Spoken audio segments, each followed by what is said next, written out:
Yeah. See. Hola.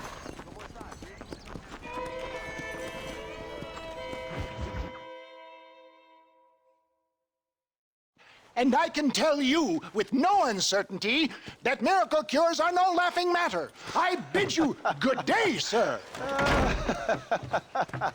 Oh, Mr. Marston, good to see you. How have you been keeping? I'm well, Mr.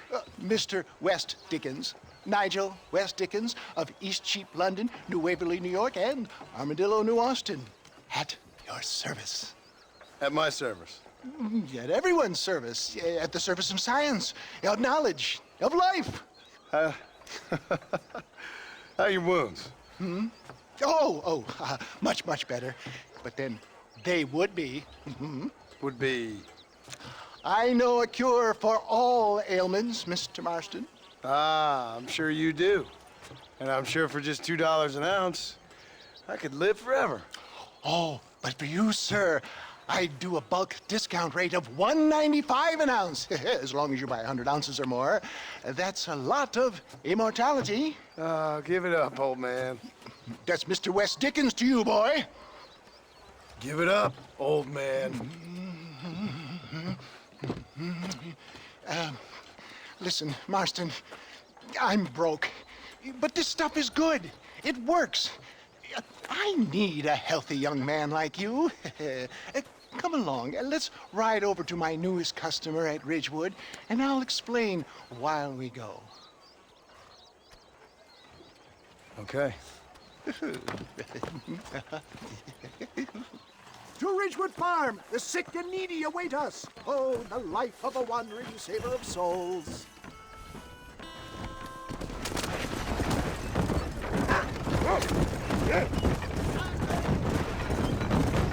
I heard about you, Mr. West Dickens. And I about you, Austin. Get back on the road. We'll have nothing left by the time we get to Ridgewood. Hoodwinking the weak, gullible out of their hard-earned money.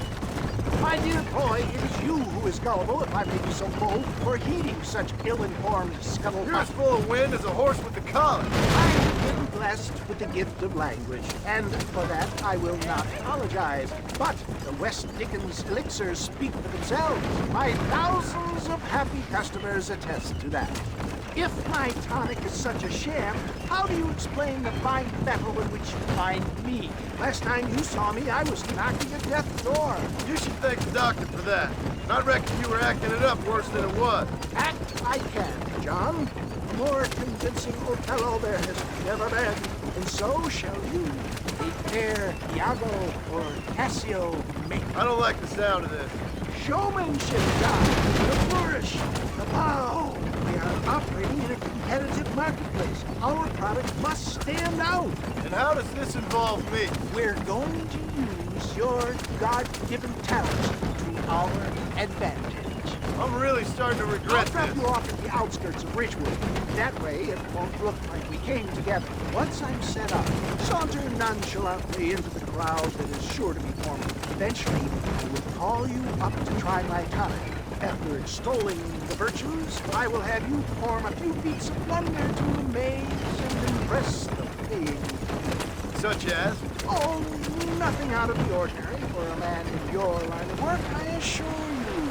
Best you alight here, dear boy, so no one sees us arriving together. See you shortly, and remember, showmanship.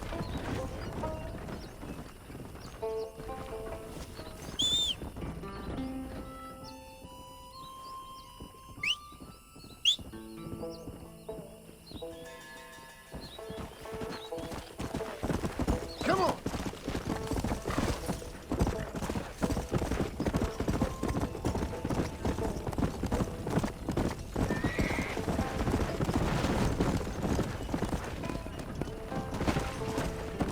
Good to see you all, my friends. Prepare to be amazed. Friends, hard-working souls of Cholla Springs, gather round, gather round. Do you suffer from rheumatism, lumbago, acute chronic sciatic, neurologic, or inflammatory pain? Well, I represent the only company that makes the genuine article that cures headaches, neuralgia, earache, toothaches, backache, swelling, sprains, sore chests, swelling of the throats, contracted cords and muscles, anxieties and ravaged nerves, stiff joints, wrenches, dislocations, cuts and bruises, and it adds vitality and vigor to the healthy man. But can you prove it, old man? Oh, I'm sure there's some customer here who could prove the qualities of it by taking a drink right now.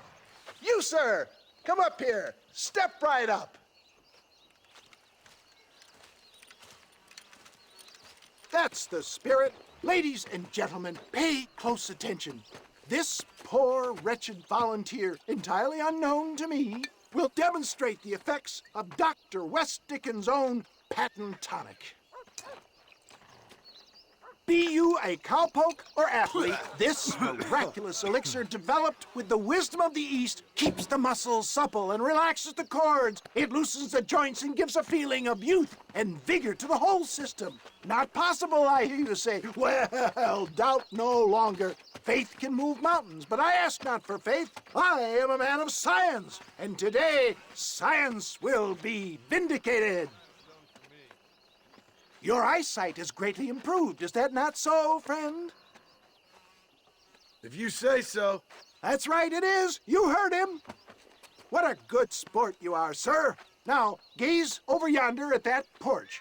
If you squint, you may just be able to make out the skull that's hanging there. Go ahead, friend. Shoot that skull and demonstrate the miraculous eyesight you now possess.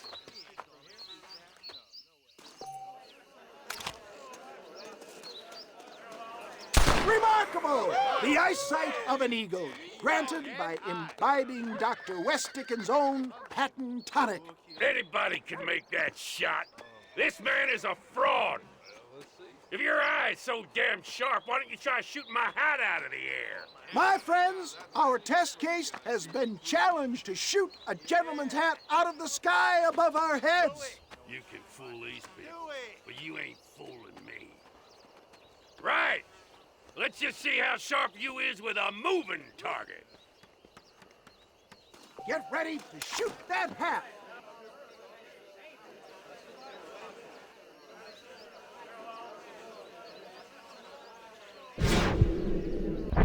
I thought we was here to see. Have you ever seen such an eye? Behold the power of the elixir plucked out of the sky. Hey! Hey! What?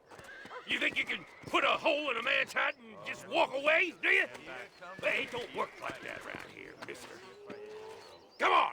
Are you a man or not? A challenge of battle has been offered to our volunteer.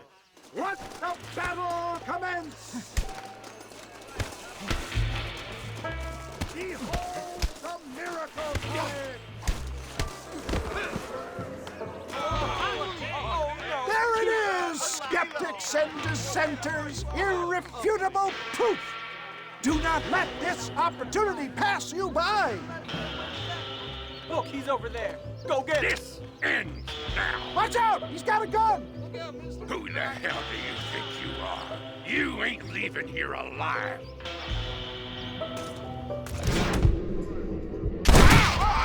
Marvelous shot, dear boy. The kind of deadly accuracy that can only be afforded by the West Dickens elixir. Come, I have plenty for all. You'll be fine. Get out of my way. Hey, where are you going?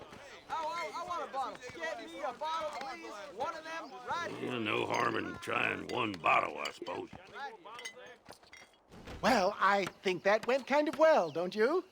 I'm just glad that my normal job involves either chasing after cattle or murderers. Not the likes of you, mister. Don't be like that.